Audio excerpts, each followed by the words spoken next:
दिव्य संवाद श्री कृष्ण द्वारा कलयुग की महिमा का वर्णन।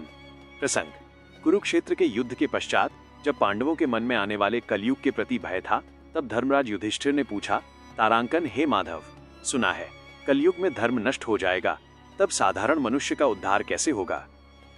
तब श्री कृष्ण ने मंद मुस्कान के साथ गंभीर स्वर में कहा, हे कुंती पुत्रों, मेरी बात ध्यान से सुनो।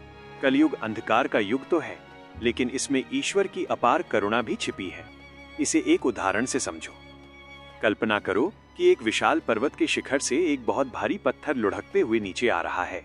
उसकी गति इतनी तीव्र है कि रास्ते में आने वाले बड़े बड़े वृक्षों को वो तिनके की तरह उखाड़ देता है, बड़ी बड़ी चट्टानों को चकनाचूर कर देता है। कोई भी शक्ति उस पत्थर को रोक नहीं पाती। परंतु अचानक वो विशाल पत्थर एक नन्हे से पौधे से टकराकर रुक जाता है। जानते हो इसका अर्थ क्या है? वह विशाल पत्थर कलयुग के पाप और कष्ट हैं।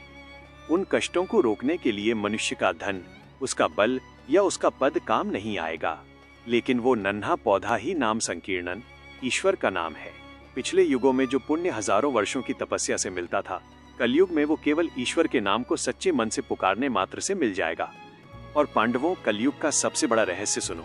पिछले युगों में किसी भी पुण्य कार्य का फल तभी मिलता था जब उसे पूरी तरह संपन्न किया जाए, लेकिन कलयुग में यदि आप किसी की सहायता करने का या कोई नेक कार्य करने का मन में दृढ़ संकल्प भी कर लेते हैं, तो उस पवित्र सोच मात्र से ही आपको पुण्य प्राप्त हो जाता है।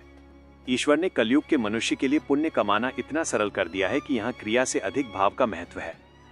यदि भगवान के ये वचन आपके हृदय को छू गए हों, तो कृपया लाइक करें और सब्सक्राइब करें। आपकी सराहना ही हमारी प्रेरणा है। इसलिए मित्र, आने वाले समय से डरो मत, अपने संकल्पों को शुद्ध रखो। जब तुम्हारा विचार पवित्र होगा, तो परमात्मा स्वयं तुम्हारा हाथ थाम लेंगे। कलयुग में भक्ति कठिन तपस्या नहीं, बल्कि एक सरल प्रेम है।